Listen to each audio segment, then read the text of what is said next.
Hello, good morning traders. இன்னைக்கு market Friday எப்படி இருக்குது அப்படின்னு ஒரு ஐடியா பண்ணலாம். 23,400 எக்ஸாக்டாக 23,400 வந்து ஒரு ரொம்ப ரொம்ப இம்பார்ட்டன்ட் லைன். ஏன்னா நேற்றுக்கும் சரி அதற்கு முன்னாலேயும் சரி 2 நாள்லையுமே அதிகமான பையிங் நடந்தது இந்த 23,400 அந்த ரேஞ்சில் தான். So 23,400 important line and buying zone also. So என்ன நடக்கும்னா மேபி மார்க்கெட் ஓப்பனிங் 23,400க்கு கீழேயே ஓப்பன் ஆனாலுமே ஃபஸ்ட்டு ஒரு ஹாஃப் அன் ஹவர் அல்லது மேக்ஸிமம் ஒரு 45 மினிட்ஸுக்குள்ளே இந்த 400 வந்து பிரேக் பண்ணி மேலே போகணும்.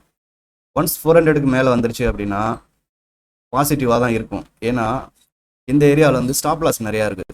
நேத்தோட டாப் இருக்குல்ல, இந்த டாப் ப்ளஸ் நெக்ஸ்ட் 500. ஸோ இந்த ஏரியாவுக்கு எங்கே வந்தாலும் ஐ மீன் 470 இல்லைன்னா 500 இந்த ஏரியாவில் எங்கே வந்தாலுமே பீப்புள்ஸ் என்ன பண்ணுவாங்க, எல்லாருமே ஷார்ட் பண்ண தான் ட்ரை பண்ணுவாங்க. மார்க்கெட்டை ஷார்ட் பண்ணால் ஸ்டாப் லாஸ் நிறையா கிடைக்கும். அந்த ஸ்டாப் லாஸை யூஸ் பண்ணிக்கிட்டு 500க்கு மேலே போகிறதுக்கான சான்சஸ் இருக்குது. இது வந்து என்னுடைய கணிப்பு. ஏன்னா இன்னைக்கு வந்து டிஐஎஸ் வந்து கண்டிப்பாக மார்க்கெட்டை ஒரு ஸ்டெப் அஹெட். இது ஒரு மெயினான அவங்களோட பையிங் ஏரியா. ஸோ 500க்கு மேலே தான் இன்னைக்கு வந்து க்ளோஸ் பண்ணுறதுக்காக ட்ரை பண்ணுவாங்க, க்ளோஸ் பண்ண வைக்கிறதுக்காக. நான் சாட்டர்டே சண்டே 2 நாள் லீவ் இருக்குது. அதுவும் இல்லாமல் நேற்று யூஎஸ் மார்க்கெட் ஓரளவு பாசிட்டிவாக தான் இருக்குது. என்ன ஒரு ப்ராப்ளம்னா இன்றைக்கி அதாவது ஃப்ரைடே நைட் அங்கே யூஎஸ் மார்க்கெட் ஓப்பன் ஆகும்போது சில டேட்டாஸ் வந்து அன்எம்ப்ளாய்மெண்ட் ரேட்டு, மந்த்லி டேட்டா இதெல்லாம் வருது. ஸோ அதை பேஸ் பண்ணி யூஎஸ் மார்க்கெட்டில் ஏதாவது ஃப்ளக்சுவேஷன் இருக்கலாம். அது ஒரு டவுட்டு தான் இருக்குது. ஸோ அதனால் அந்த ஈவெண்ட்டை எதிர்பார்த்துட்டு ரொம்ப புல்லிஷும் பண்ண மாட்டாங்க, ரொம்ப புல்லிஷாகவும் வாங்கி வச்சுட்டு போக மாட்டாங்க சாட்டர்டே சண்டேல. ஏன்னா மண்டே வந்து இன்னைக்கு நைட்டு ஃப்ரைடே மார்க்கெட் யூஎஸில் சரியில்லைன்னா மண்டே வந்து ஸ்ட்ரெயிட்டாக கேப் டவுன் ஓப்பன் ஆகிறதுக்கு சான்சஸ் இருக்குது. ஸோ இன்னையோட idea most of the time டாப்பில் தான் ஸ்பெண்ட் பண்ணணும்.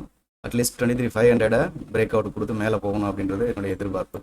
இன்கேஸ் அதர் ஹேண்ட் கீழே வந்தது, ஓப்பனிங் கீழே வந்தது, இந்த 23,400 எடுக்கவே முடியலை, மேபி 1 hour 2 hours வரைக்குமே முடியலை அப்படின்னா அப்புறம் டவுட்ஃபுல் ஆகுது. டவுட்ஃபுல் ஆனாலுமே வந்து ஸ்ட்ராங் சப்போர்ட் வந்து 23,256 250 வச்சுக்கலாம். கீழே வந்து 23,250 வந்து ஒரு ஸ்ட்ராங் சப்போர்ட்.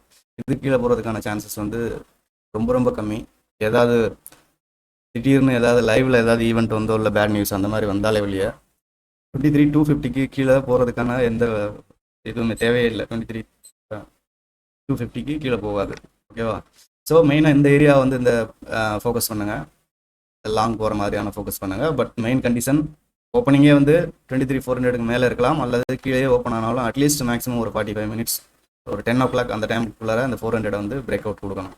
இது 2 கண்டிஷன் மீட் ஆச்சுன்னா கண்டிப்பாக வந்து இன்னைக்கு வந்து மேலே தான் வந்து ட்ரேட் ஆகும். நெகட்டிவ் சைடில் வந்து எனக்கு ஐடியா இல்லை.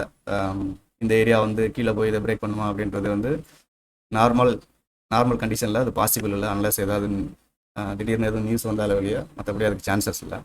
ஸோ இதை பேஸ் பண்ணி உங்களுடைய ஐடியாவையும் இதில் இம்ப்ளிமெண்ட் பண்ணி ப்ராக்டிஸ் பண்ணி பாருங்கள் இன்றைக்கி எப்படி மார்க்கெட் நடக்குது அப்படின்னு. Okay, thank you.